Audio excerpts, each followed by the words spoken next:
اللهم صل على سيدنا محمد يا رب صل وسلم دائما أبدا على حبيبي. فضیل ابن عیاض رحمہ اللہ تعالی، جو عبداللہ ابن المبارک رحمہ اللہ تعالی بہت بڑے محدث گزرے، عبداللہ ابن مبارک امام ابو حنیفہ کے شاگرد تھے، ان کے دوستوں میں سے تھے فضیل ابن عیاض. یہ تھے عابد الحرمین کہا جاتا تھا ان کو. حرم میں ہر وقت عبادت میں لگے رہتے تھے، ہر وقت عبادت. لوگ ان سے جا کے دعائیں کرواتے. اس زمانے کے بزرگ کیسے ہوں گے، تابعین تبع تابعین کا دور، آپ اندازہ لگاؤ کیسے لوگ ہوں گے اس زمانے کے. بہت اللہ والے بزرگ تھے، بہت اللہ والے. یہ بنے کیسے بزرگ؟ یہ ڈاکو تھے، شرابی تھے، لڑکیوں کے ناچ دیکھتے تھے باندیوں کے. ان ایکٹیویٹیز میں ان کا وقت گزر رہا تھا، شراب بھی، عورت بھی، اور موسیقی بھی. اب مختلف روایات میں مختلف واقعات ملتے ہیں. بعض روایات میں ہے کہ باجے سے آواز آنا شروع ہوئی، بعض روایات میں سے کہ آسمان سے غیبی آواز آئی. تو ان کے بارے میں کہا جاتا ہے کہ یہ کہیں زنا کرنے کے ارادے سے یا کسی اور ارادے سے نکلے ہیں، تو جب دیوار پہ چڑھے ہیں نا، دیوار پھلانگنے کے لیے، تو آواز آئی غیب سے، یا انہوں نے باجا بجانا شروع کیا اپنا موسیقی کا. تو اس موسیقی کے جو ہوتے ہیں نا، یہ آج کل نوجوان نہیں ہوتے، بیٹھے ہوئے ہوتے ہیں، ٹنگ ٹنگ بجا رہے ہوتے ہیں بیٹھ کے، تو گٹار، ہاں گٹار بجا رہے ہوتے ہیں. وہ مجھے اس سے یاد ہے جنید جمشید کا گٹار، ایک میرا بیان ہے اس موضوع پر. تو وہ بجانا شروع کیا تو اندر سے آواز کیا آئی ہے، الم یأن للذین آمنوا ان تخشع قلوبهم لذکر اللہ وما نزل من الحق. سورہ حدید کی آیات ہیں. کیا ایمان والوں کے لیے اب تک وقت نہیں آیا کہ ان کے دل اللہ کی یاد سے ڈر جائیں، اور اللہ نے جو کتاب نازل کی ہے اس کے لیے دل نرم پڑ جائیں. کب تک عیاشی میں رہو گے؟ اللہ اس آیت میں اہل ایمان کو خطاب کر رہے ہیں کہ کب تک گناہوں میں پڑے رہو گے؟ کیا مرنا نہیں ہے؟ مرنا نہیں ہے. اور آگے دھمکی دی کہ اگر تم نے توبہ نہیں کی اور انہی گناہوں میں مست رہے تو تمہارے دل ایسے سخت کر دوں گا جیسے یہود و نصارہ کے دل سخت کر دیے میں نے. انہیں توبہ کی توفیق نہیں ملتی. کیسے مست ہو گئے یہود و نصارہ. وہ صرف زنا نہیں کرتے، زنا کی ان بدترین شکلیں ان کے معاشرے میں رائج ہیں، بدترین شکلیں. ہمارے یہاں کا ایک نوجوان عیاشی کرنے جو جاتا ہے نا، وہ بھی تنگ آ جاتا ہے ان سے. میرے پاس تو ہر قسم کے لوگوں کی کالز آتی ہیں. کہتے ہم، ایک صاحب نے کہا کہ میں ادھر آیا تھا سویڈن عیاشی کرنے، مگر یہ ایسے درندے بن چکے ہیں عیاشی میں کہ مجھے اس عیاشی سے نفرت ہو گئی ہے. اتنی درندگی میں آگے بڑھ گئے. تو اللہ اہل ایمان سے ان آیات میں خطاب فرما رہے ہیں کہ اگر تم نے توبہ نہیں کی تمہیں ڈرنا چاہیے کہ تمہارے دل ایسے سخت کر دوں گا جیسے یہود و نصارہ کے دل میں نے سخت کر دیا. اب ان میں مذہب نہیں گھستا، ہر چیز پہ تحقیق کریں گے، مگر جہاں اللہ کی بات آئے گی، دین کی بات آئے گی، سننے کو تیار نہیں. تو آیت بڑی عجیب ہے. الم یعنی کیا ابھی تک وقت نہیں آیا؟ یہ ایک دم چیخ پڑے. انہوں نے فوراً اندازہ ہو گیا یہ تنبیہ کس کی طرف سے ہے؟ اللہ کی طرف سے. فوراً وہ باجا پھینکا اپنا اور کہا قد آنا یا ربی، قد آنا یا ربی، ہے میرے رب، آ گیا وقت، بس آ گیا. قرآن مجید میں اللہ کا ارشاد ہے نا، اللہ یجتبی الیہ من یشاء ویہدی الیہ من ینیب. جو لوگ اللہ کی طرف آنا چاہتے ہیں اللہ ان کو بھی سیدھا راستہ دکھاتا ہے، اور بعض ایسے ہیں کہ جن کو زبردستی لے آتا ہے. بھئی اللہ تو بادشاہ ہے نا. جو اللہ کی طرف آنا چاہے گا اللہ فرماتے ہیں اس آیت میں اس کو تو لازمی ہدایت دوں گا. جو نہیں آنا چاہتے ان کو ہدایت نہیں دوں گا. لیکن بعض لوگ ایسے ہیں جنہوں نے ارادہ نہیں کیا ہوتا آنے کا، مگر میں ان کو اپنی رحمت سے گھسیٹ لیتا ہوں. تو یہ انہی لوگوں میں سے تھے. یجتبی الیہ من یشاء، جس کو چاہتا ہے ہدایت دے دیتا ہے. اس لیے ہمارے اکابر فرمایا کرتے تھے کہ اللہ سے یوں دعا مانگا کرو کہ اے اللہ میں چاہوں یا نہ چاہوں تو پیشانی کے بالوں سے پکڑ کر زبردستی لے آ مجھے، جیسے عمر ابن خطاب کو لے آیا. حضرت عمر جو ہدایت ملی ہے وہ تو نبی نے دعا مانگی تھی نا. نبی دعا مانگی اللہ ابو جہل کو یا عمر بن خطاب میں سے کسی ایک کو ہدایت دے دے, تو ان کو ہدایت مل گئی حضرت عمر کو. تو یہ نبی کی دعا کی برکت سے ملی نا ہدایت. Alto silver colour AEX 360, parking صحیح کر لیں بھائی, گاڑیوں کا گزرنا مشکل ہو رہا ہے. تو حضرت عمر رضی اللہ تعالی عنہ کو ہدایت کیسے ملی؟ نبی کی دعا سے. اس کو ہم اپنی زبان میں کیا کہتے ہیں؟ غریبی میں کام ہو گیا. پیسے نہیں دیے مگر کھانے کی پلیٹ, پھر غریبی تو اسی کو کہتے ہیں نا, پیسے تو پوری پلیٹ کے دیے ہوتے ہیں. غریبی بعض دفعہ ایک بھی ہوتی ہے, ڈبل غریبی بھی ہو جاتی ہے. تو وہ ہوٹل والے کی مرضی پر ہے کہ آپ کو سنگل غریبی دیتا ہے ڈبل غریبی. تو اللہ تعالیٰ بھی بعض دفعہ ہدایت دے دیتے ہیں غریبی میں. اصول اور ضابطہ نہیں ہوتا, مگر اللہ یہ بتانے کے لیے کہ اس کائنات میں میری چلے گی, تمہاری نہیں چلے گی. تو فضیل ابن عیاض رحمہ اللہ تعالیٰ باجا لے کے کھڑے ہوئے ہیں, زنا کے ارادے سے نکلے ہیں, شراب پیتے ہیں. غیب سے آواز آئی, کیا ابھی تک وقت نہیں آیا ایمان والوں کے لیے؟ ابھی تک ساری زندگی اسی میں گزارو گے؟ حالانکہ وہ جوانی کی ابتدا میں تھے, بڑھاپا نہیں تھا ابھی ان کا, ابتدائے جوانی تھی. لیکن غیرت مند تھے نا, جیسے ہی آواز آئی ہے وہ باجا اپنا پھینک دیا. آج ہوتا نا کوئی, اس کو 100 دفعہ بھی آوازیں آتی رہیں, وہ کچھ بھی کر لے گا مگر گناہ سے توبہ نہیں کرے گا, توبہ نہیں کرے گا. یہ ہمارے دل ہیں جو سخت ہو گئے ہیں. تو انہوں نے فوراً اپنا باجا پھینکا, فرمایا قد آنا یا ربی, اے میرے رب وہ وقت آ گیا ہے. دیکھو ایمان بڑی نعمت ہے, ایمان کہیں نہ کہیں کام آ جاتا ہے. قرآن پر یقین تو تھا نا کہ اللہ کا کلام ہے, اور بچپن میں پڑھا ہوا بھی تھا. ورنہ آج نوجوانوں کا حال یہ ہو گیا ہے, قرآن کی آیت سنتے ہیں ان کو یہی نہیں پتہ چلتا یہ قرآن کی آیت ہے یا کوئی تعویذ ہے یا کیا ہے. اتنا دین سے دور ہو رہے ہیں. تو کچھ پڑھ لیا کرو, کسی نہ کسی دن کام انشاءاللہ آ جائے گا. تو آواز آئی تو انہوں نے کہا اے اللہ آ گیا ہے وقت بس.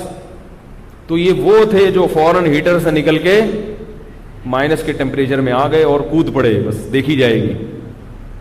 تو یہ کود پڑے, بالکل زندگی انہوں نے یو ٹرن لے لیا, بالکل سب چھوڑ چھاڑ دیا. اور جو لوگ تگڑی توبہ کرتے ہیں نا, تگڑی, ایک تو لنگڑی لولی توبہ ہوتی ہے جیسے ہماری توبہ ہے, استغفر اللہ استغفر اللہ. پہلے ادھر بد نظری کی, کوئی خاتون جا رہی ہو, اس کو دیکھا استغفر اللہ استغفر اللہ, پھر دوبارہ دیکھی, دوبارہ دیکھا توبہ توبہ توبہ یار اب نہیں دیکھوں گا, پھر دوبارہ دیکھی توبہ توبہ, بس یہ چل رہا ہے توبہ. یہ بھی وہ لوگ جو ذرا نیک ہیں. ورنہ عام پبلک کی حالت یار ابھی دیکھ لو, جب نظر کمزور ہو جائے گی, دیکھنے کی صلاحیت ختم ہو جائے گی, بڈھے ہو جائیں گے, جب بادام کھانے کے لیے دانت ہی نہیں رہیں گے تو بادام سے توبہ کر لیں گے, ہے بھائی. جب بادام کھانے کے لیے منہ میں چبانے کے لیے منہ میں دانت رہے گا ہی نہیں, اس وقت توبہ کر لیں گے. عام پبلک کا تو یہ حساب کتاب ہے. جو بہت نیک ہیں وہ توبہ توبہ. وہ میں بتاتا ہوں نا ایک واقعہ. کچھ لوگ حج کر کے آئے, پہلے بڑے بدماش تھے, تو جب حج کر کے آئے تو ان کو خیال ہوا کہ یار اب تھوڑے دن تک تو کم از کم تمیز سے رہنا چاہیے نا. تو واپسی پہ بس میں آ رہے تھے, ایئرپورٹ پہ اترے ہوں گے, بس میں آ رہے تھے. تو ان کے جو امیر تھا انہوں نے کہا بھائی دیکھو, جیسے ہی کسی کو کوئی عورت نظر آئے, لڑکی نظر آئے, تو استغفار پڑھنا. کیا پڑھنا؟ استغفار. جس کو بھی نظر آئے وہ استغفار پڑھ لے بس. تو ایک طرف سے آواز آئی استغفر اللہ, تو باقی سب نے کہا کہاں ہے کہاں ہے کہاں ہے. ایک آواز آئی نا استغفر اللہ, باقی انہوں نے سب کہاں ہے بھائی کہاں. تو یہ حاجیوں کا حال ہوتا ہے. تو فضیل ابن عیاض نے کیا کیا, وہ باجا پھینکا. سب پہلے زمانے جب توبہ کرتے تھے نا, باجا پھینک دیتے تھے. اب کیا ہوتا ہے, اب بہت سے لوگ گانے باجے کو ہی دین سمجھ رہے ہیں, گٹار ہاتھ میں لے لیتے ہیں اور بجاتے رہتے ہیں سارا دن, کہہ رہے ہیں ہم تو قوالیاں پڑھ رہے ہیں نبی کی شان میں. تو بھئی یہ جو گٹار ہے اور یہ باجے ہیں, یہ آپ کو اللہ کی عبادت سے روک دیں گے, سمجھ رہے ہو. گانے بجانے والا آدمی کا عبادت میں دل نہیں لگتا, چاہے وہ قوالیاں سنے. موسیقی سننے والے آدمی کا دل نہ تلاوت میں لگتا ہے اور نہ عبادت میں. یہ جتنے قوال ہیں, چاہے وہ نبی کی شان میں قوالیاں پڑھیں, ان کو کبھی تلاوت کرتے ہوئے دیکھا آپ نے؟ کبھی قاری کی قرات سنتے ہوئے دیکھا آپ نے؟ ان کو تلاوت سننے میں مزہ نہیں آتا, ان کو تلاوت کرنے میں مزہ نہیں آتا، ان کو ذکر کرنے میں مزہ نہیں آتا، یہ موسیقی کے دھدی ہوتے ہیں، ان کو موسیقی چاہیے، تو وہ موسیقی کبھی نعت کی شکل میں ان کو مل جاتی ہے، کبھی قوالی کی جو نعتیں جو موسیقی والی آ رہی ہیں۔ تو یو ٹرن لیا انہوں نے، توبہ کر لی فضیل ابن عیاض نے۔ اور میں عرض کر رہا تھا کہ جب توبہ تگڑی ہوتی ہے نا، تگڑی، تو پھر یہ جذبہ پیدا ہوتا ہے کہ میری جو ماضی کی زندگی خراب گزری ہے، ٹھیک ہے اللہ نے معاف تو کر دیا، مگر اس میں جو لوگوں سے پیچھے رہ گیا تو میں اس کی تلافی کروں گا، اب لوگوں سے آگے نکلوں گا۔ مثال کے طور پر دیکھو، ایک آدمی کو دولت کمانے کا موقع ملا، اس کے ساتھ کے دوست بھی تھے، اب اس نے 5-6 سال تک نہیں کمائی، بیٹھا رہا سست بن کے، اس کے دوستوں نے 5-6 سال میں کما کے کروڑ پتی بن گئے۔ اب یہ کشکول لے کے ان کے گھر پہ جاتا ہے، اب اس کو خیال پیدا ہوگا نا، یار مجھے بھی موقع ملا تھا، جو چانس ان کو ملا، میں نے محنت نہیں کی، انہوں نے کر لی، اب میں بھی کماؤں گا۔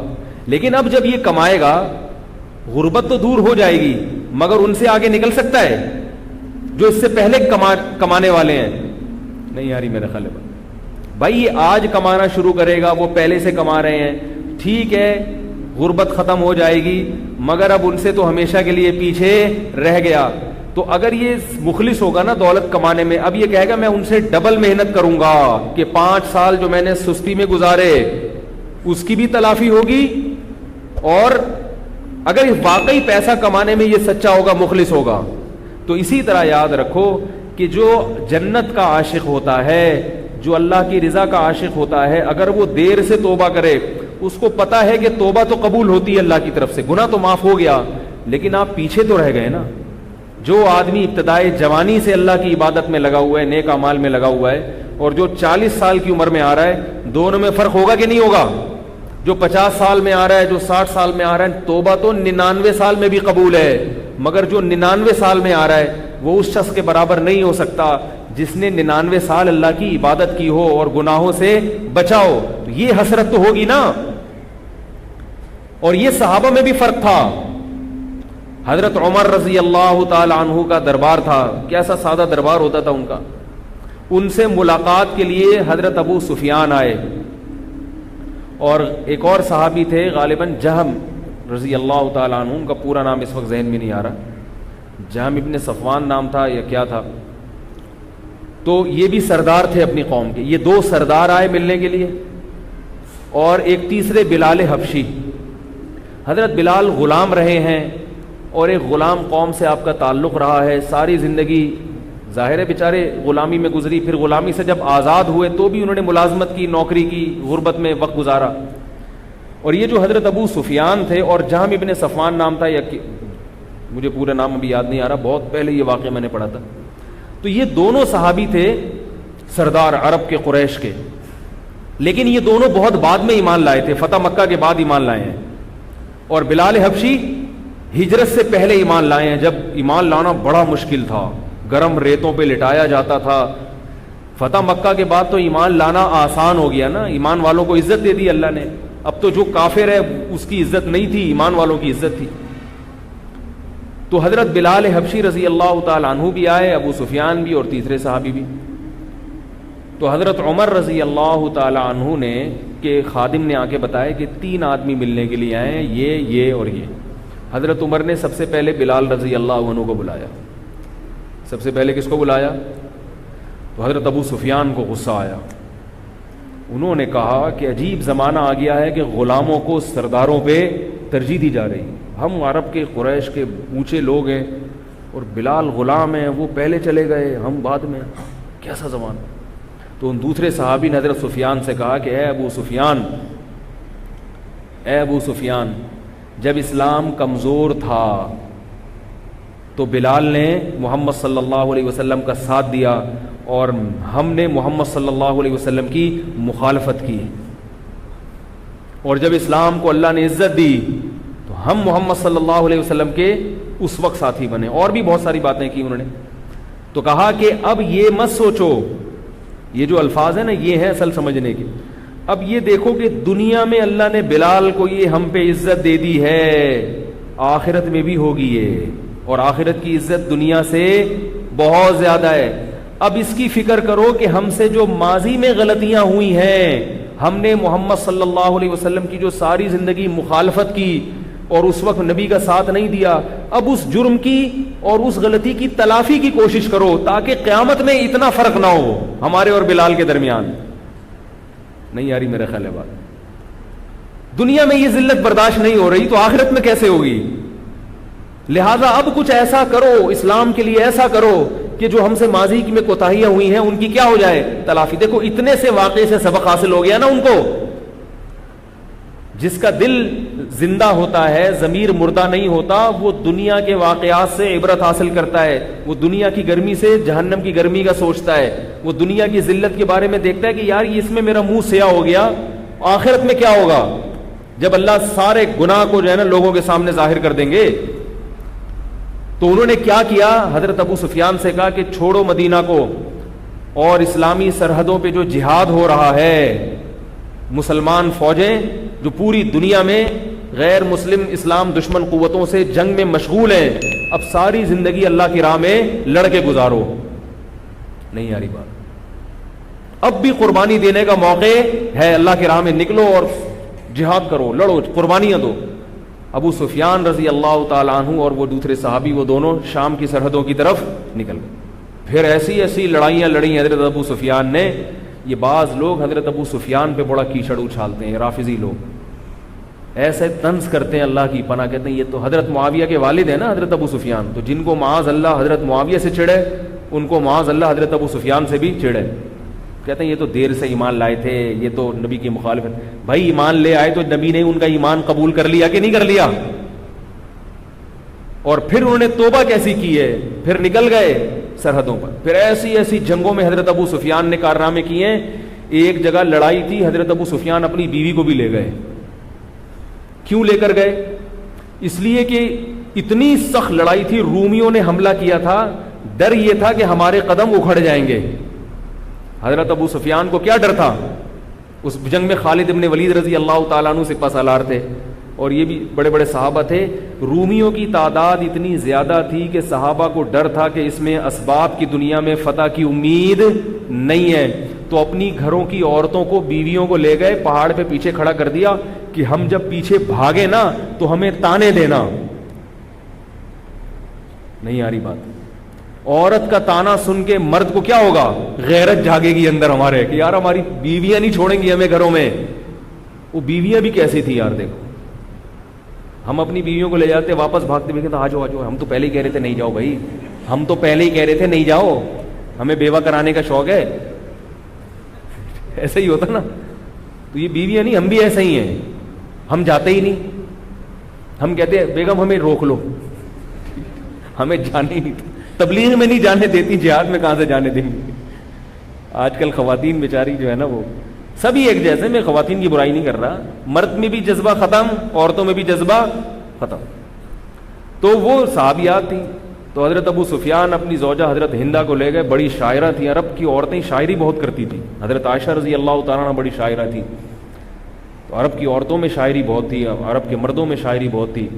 ایسی ایسی شاعر عورتیں گزری ہیں، جب ہم ان کا کلام پڑھتے ہیں ہم حیران ہوتے ہیں کہ کیسے جاہل تھے مگر شاعری میں کیسی ان کو عبور حاصل تھا. تو یہ لے گئے تو وہی ہوا، پاؤں اکھڑ گئے. جب پیچھے بھاگنے لگے ہیں تو ان عورتوں نے تانے دینا شروع کی. حضرت ہندہ نے شاعری کرنا شروع کی اور کہا کہ ابو سفیان گھر کے بستر، یہ حیا کے خلاف ہے تھوڑا یہ شعر، مگر میں بتا دیتا ہوں اس کا مفہوم، کہ ابو سفیان جب گھر میں بستر پہ ہوتے ہو تو وہاں تو مرد بنے ہوتے ہو، وہاں تو بتاتے ہو کہ مرد ہوں. میدان جنگ میں مرد بن کے دکھاؤ نا. مرد اصل میں وہ ہوتا ہے جو میدان جنگ میں ہوتا ہے. کتنا بڑا تانا ہے.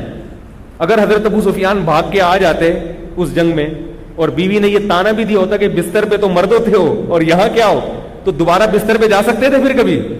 ہے بھائی، بیگم کے پاس پھر آتے بستر پہ، بیگم کہتی میں نے کہا تھا نا. تو اتنا بڑا تانا، تو انہوں نے کہا نہیں بھائی واپس جاؤں گا، مر جاؤں گا، بیوی سے یہ تانا برداشت نہیں ہے، گھر کس منہ سے جاؤں گا بھائی. کیسے تانے دیے ان کی عورتوں نے. وہ واپس صحابہ نے پلٹا کھایا اور ایسا حملہ کیا کہ جنگ رومیوں کو مار کے بھگا دیا. کیونکہ جب انسان عزم کر لے کہ بھائی کٹ جائیں گے مر جائیں گے، ہٹنا ہی نہیں ہے. کیونکہ انہوں نے کہا یار گھر کیسے جائیں گے، بیوی بھی یہی ہے، کیا منہ دکھائیں گے اس کو. کوئی بات نہیں، شہید ہو جاؤ، بیوہ کر دو اس کو، ایسے نہیں جاؤ واپس. تو وہی ہوا. تو یہ حضرت ابو سفیان کی قربانیاں تھیں. کیوں؟ اس لیے کہ وہ واقعہ انہوں نے دیکھ لیا تھا، یار اللہ نے بلال کو دنیا میں تو فضیلت دے دی، ہم سرداروں پہ آخرت میں بھی ہوگی، تو کچھ تو کرو نا، کچھ تو کرو اللہ کے لیے. تو یہ ہوتی ہے تگڑی توبہ، کہ جو ماضی میں غلطیاں ہوئی ہیں اب کچھ ایسا کر کے دکھاؤ کہ ان کی تلافی ہو جائے. حضرت سعد رضی اللہ تعالی عنہ غزوہ احد میں غزوہ بدر میں صحابی جو ہے نا حضرت سعد شریک نہیں ہو سکے. اب غزوہ بدر میں مسلمانوں نے بڑی قربانیاں دیں، تو غزوہ احد کا جب موقع آیا تو انہوں نے کہا کہ اے اللہ میں بدر میں شریک نہیں ہو سکا تھا، اگر تو نے مجھے دوبارہ جہاد میں شرکت کا موقع دیا لا یرین اللہ ما اصنع، اے اللہ تو دیکھے گا میں کیا کر کے دکھاتا ہوں. یہ ایک جذبہ تھا، یہ کوئی دعویٰ نہیں تھا. اور ایک روایت میں لیرین اللہ ما اصنع، اللہ دکھائے گا انشاءاللہ میں کیا کرتا ہوں، کیونکہ ان کو یہ افسوس تھا کہ میں بدر میں شریک نہیں ہوا، بدری صحابہ میں میرا نام نہیں آیا. وہ اتنا جو اس میں شریک تھے وہ تو ہم سے آگے نکل گئے، اب میں کیا کروں. تو وہ یہ نہیں، وہ یہ سوچ سکتے تھے چلو میں احد میں شریک ہو جاؤں گا. ان کو خیال یہ تھا جیسے میں احد میں شریک ہوں گا تو بدر والے بھی تو احد میں شریک ہوں گے نا، تو وہ تو آگے نکل گئے بھائی ہم سے، وہ دو جنگوں میں شریک ہو گئے اور میں ایک میں. تو انہوں نے کہا میں ایک میں شریک ہو رہا ہوں لیکن یہ ایک ایسی لڑوں گا کہ وہ دو کے برابر ہو جائے گی، ایسی لڑوں گا. نتیجہ کیا نکلا ہے؟ احد میں شکست ہوئی مسلمانوں کو. جب شکست ہوئی تو اب یقین ہو گیا کہ جو اس کافروں کے مجمع میں جائے گا اس کی موت یقینی. تو سعد رضی اللہ تعالیٰ عنہ نے کیا کہا؟ کھجوریں کھاتے ہوئے پھینک دی اور کہا کہ میں نے اللہ سے منت مانی تھی کہ میں اللہ کو وہ کر کے دکھاؤں گا کہ اللہ بھی دیکھے گا. اور جا کے تلوار لے کر دشمن کے مجمع میں گھسے ہیں، اتنا لڑے ہیں بہادری سے، اور اتنی تلواروں کی چوٹیں کھائی ہیں، لڑتے لڑتے شہید ہو گئے. یہ حال کر دیا دشمن نے ان کو قتل کر کے تلواریں چلا کے کہ ان کو پہچاننا ممکن نہیں تھا. چہرہ مسخ ہو گیا ان کا. ان کی بہن نے انگلیوں کے پورے سے پہچانا ہے ان کو. کس سے پہچانا ہے؟ انگوٹھے سے. جیسے شکل سمجھ میں نہیں آ رہی ہوتی تو کس سے؟ اور کہتے ہیں 90 سے زیادہ زخم تھے تلوار کے. اس پر قرآن مجید کی آیات نازل ہوئیں. فرمایا من المؤمنین رجال صدقوا ما عاهدوا اللہ علیہ، مومنین میں کچھ ایسے لوگ بھی ہیں کہ جب اللہ سے کوئی عہد کرتے ہیں تو اسے پورا کر کے دکھاتے ہیں. فمنہم من قضى نحبہ، فرمایا ان میں کچھ لوگوں نے اپنی منت پوری کر لی ہے. ومنہم من ينتظر، اور کچھ ایسے ہیں جو بھی انتظار میں بیٹھے ہیں. اس میں اللہ نے بتا دی اور بھی کچھ صحابہ ہیں جو انتظار میں ہیں کہ اللہ بدر میں شریک نہیں ہوئے، ہمیں موقع دے ہم کر کے دکھائیں گے قربانی. تو اللہ فرماتے ہیں کچھ ابھی انتظار کر رہے ہیں، وہ بھی کریں گے پوری، اور کچھ اپنی نظر پوری کر چکے ہیں.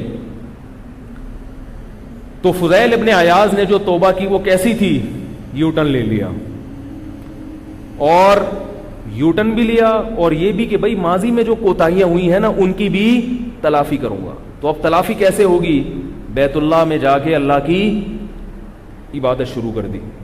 اتنی عبادت کیا کرتے تھے کہ ان کا لقب پڑ گیا، نام سے لوگ نہیں جانتے ان کو عابد الحرمین. کوئی کہتا ہے نا بھائی کہاں ہے؟ بھائی وہ حرمین میں جو بندہ ہے نا عبادت کرتا ہے وہ. آج لوگ حرمین جاتے ہیں، عبادت کے علاوہ سب کچھ کرتے ہیں. ایک آدھ دفعہ طواف کر لیں گے تھوڑا سا یوں گھوم کے.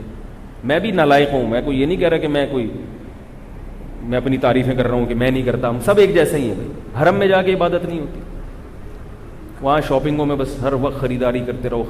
خریداری کریں جائز ہے، حرم میں خریداری کی ممانعت نہیں ہے، لیکن ایک ٹائم رکھے نا اس کا. آپ یہاں آئے ہو بھائی عبادت کرنے کے لیے آئے ہو، لیکن عبادت میں دل لگے گا تو کرے گا نا، دل ہی نہیں لگتا. ایسے دل ہمارے خشک ہو گئے ہیں کہ وہاں بیت اللہ میں کھڑے ہو کر بھی نماز میں دل نہیں لگتا. یہ تو دل کی سختی ہے بھائی، اس کو تو ختم کرنا چاہیے. تو اور یہ ختم پتہ کیسے ہوتی؟ جس کام کا دل نہیں چاہ رہا ہو نا اس کو کرنا شروع کر دو تو دل چاہنا شروع ہو جائے گا انشاءاللہ. تو یہ والی تو اصل خاندانی توبہ ہے، تگڑی توبہ، یہ ہونی چاہیے. لیکن علماء ہر ایک کو اس کا مشورہ نہیں دیتے کہ یہ ہر آدمی افورڈ بولو بھائی نہیں کرتا.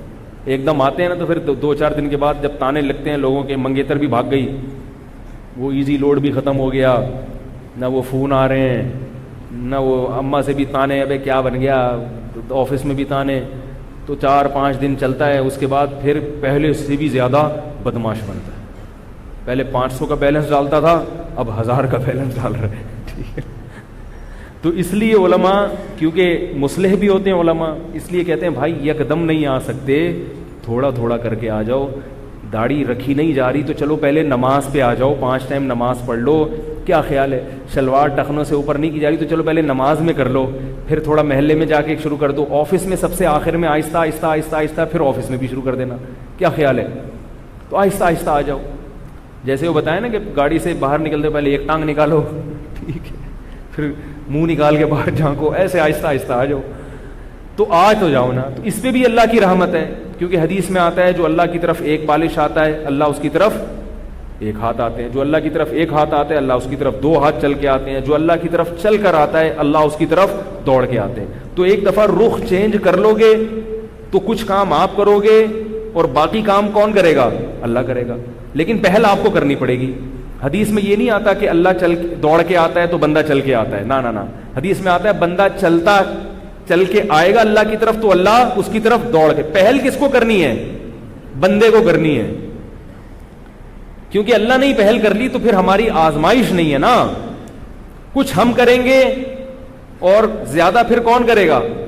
یہ نہیں کہ کچھ ہم کریں گے تو کچھ اللہ کرے گا، نہیں. اللہ کہہ رہے کچھ تم کرو، بہت زیادہ میں کر لوں گا. تو کتنی بڑی اللہ کی رحمت ہے میرے بھائی.